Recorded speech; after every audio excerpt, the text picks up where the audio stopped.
ಸೋರಿಯಾಸಿಸ್ನಂತಹ ಸಮಸ್ಯೆ, ಸೌಂದರ್ಯದ ಬಗ್ಗೆ ಮಾತಾಡ್ತಾ ಇದ್ದೀವಿ.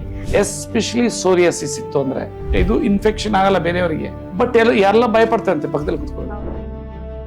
ಮಾನಸಿಕ ಹಿಂಸೆ, ನಾನು ಹಿಂಗೆ ಇರ್ತೀನ ಅಂತ ಸೂಸೈಡ್ ವರ್ಡ್ ಯೂಸ್ ಮಾಡಿದ್ರೆ ನನಗೆ ಒಬ್ರು. ಈಗ ನೀವು ಪೇನ್ ಅಲ್ಲಿ ಇದ್ದೀರಿ, ನಿಮಗೆ ನಾನು ಆ ಪೇನ್ ಇಂದ ದೂರ ಮಾಡಿದ್ರೆ ಆ ಒಂದು happiness which cannot be equated with the food R any other places. ಅದು ತುಂಬಾ ಪ್ರಾಬ್ಲಮ್ ಆಗ್ತಿದೆ ಅನ್ನೋರಿಗೂ ನಿಮ್ಮ ಹತ್ರ ಪರಿಹಾರ ಇದೆ? ನನ್ನ ಹತ್ರ ಬರೋರೆಲ್ಲ end stage. Okay, Thank you very much. Very good, thank you. To you After coming here, my life has changed a lot, sir. ಇಲ್ಲೇ ನಾನು ಫಸ್ಟ್ ಸಜೆಸ್ಟ್ ಮಾಡಿ ಫಸ್ಟ್ ಯೂಟ್ಯೂಬ್ ಅಲ್ಲಿ ನಿಮ್ದೇ ನಾನು ಫಸ್ಟ್ ನೋಡಿ ಇಲ್ಲೇ ಬೆಸ್ಟ್ ಟ್ರೀಟ್ಮೆಂಟ್ ಅನ್ಸುತ್ತೆ, ಬಾ ಹೋಗೋಣ ಅಂದ್ರೆ. ಮೋಸ್ಟ್ ಇಂಪಾರ್ಟೆಂಟ್ ಇಷ್ಟೇನೆ, ಬಂದ್ರೆ ದೂರ ಮಾಡೋದಕ್ಕಂತ ಸೊಲ್ಯೂಷನ್ ಸೊಲ್ಯೂಷನ್ ಇದೆ. Well sir.